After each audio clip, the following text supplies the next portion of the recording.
بسم اللہ الرحمن الرحیم۔ کھول کے دیکھ چشم دل لاتا ہے لطف کیا نماز میں، ہر طرف آتا ہے نظر نور خدا نماز میں۔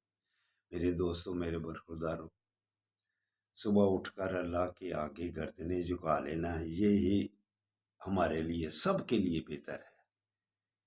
جس نے نعمتیں دی ہوئی ہیں، صحت کی، رزق کی، سکون اور چین کی، ہر طرح کی نعمتیں دی ہیں، اس کا شکر ادا کرنا کیسے ہوتا ہے کہ فرائض کو پورا کرو اور اس کے بعد پھر نوافل کی کثرت کرو، سنتوں کی پابندی کرو۔ تو اللہ کے ناموں کا ورد نماز کے بعد، یا آخر، جو یہ ورد کرے گا اللہ کے نام کا، انشاءاللہ تعالی لوگ اس کی عزت کریں گے۔ تو میرے دوستوں، میرے برخورداروں، اگر آپ نے آقا صلی اللہ علیہ وسلم نے ارشاد فرمایا کہ غیبت سے بھی بچو، اللہ کے ناموں کا ورد بھی کرو، لوگوں کی غیبت، حسد، کینے، بغض سے بچو۔ ایک دفعہ صحابہ کے ساتھ آپ تشریف لے جا رہے تھے، راستے میں ایک مردار جانور ملا۔ آپ صلی اللہ علیہ وسلم نے ارشاد فرمایا اس کو کون کھانا پسند کرے گا؟ تو صحابہ کہتے یا رسول اللہ، اس میں تو بدبو آ رہی ہے۔ تو آپ نے فرمایا جو مسلمان بھائی آپ نے کی غیبت کرے گا،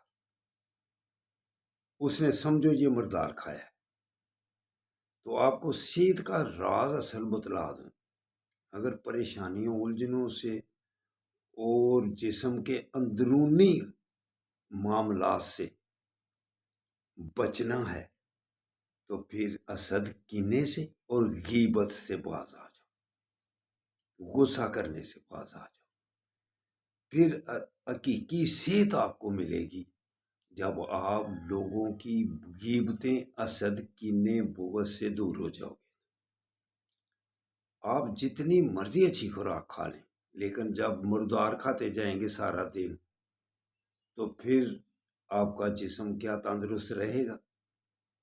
اگر آپ نے صحت مند رہنا ہے تو پھر آپ غیبت سے بچیں، پہلے سب سے حسد، کینے، بغض سے بچیں۔ اس کے بعد جب زیادہ ہو جاتا ہے حسد، کینہ، بغض، پھر زبان پر آ جاتا ہے، پھر آخر پہ غصہ آ جاتا ہے۔ اس چیزوں سے آپ بچیں گے، تینوں سے، تو انشاءاللہ تعالیٰ آپ صحت مند رہیں گے۔ اللہ حافظ، اللہ حافظ، اللہ حافظ۔